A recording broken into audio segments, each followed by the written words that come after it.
Hello साथीहरू, सबैजना सन्चै हुनुहुन्छ होला। म पनि सन्चै छु। घाम कत्रो लागेको छ। घामले गर्दाखेरि आँखै तिर्मिर तिर्मिर हुने गरी आज चाहिँ म बारीमा प्याजको बिउ काट्न आइरहेको छु। प्याजको बिउ यो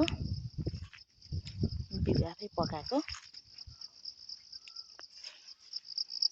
त्यसो दाना प्याजको बिउ काट्छु। अब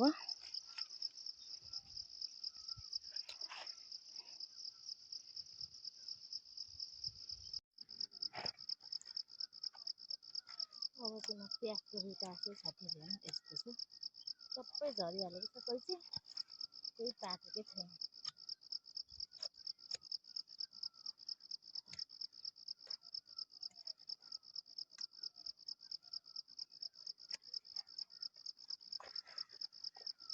प्याजको बिउ यस्तो छ है, सब कोही पाकै छैन, कोही दाना झरिसकेको छ। यस्तरी फाइनली साथीहरू पाकेको चाहिँ काटेँ। अब यो पाक्न बाँकी भएको चाहिँ 1-2 दिनपछि काट्छु। पाकेको जति चाहिँ काटिसकेँ। एकदम मजाले पाकेको त छैन।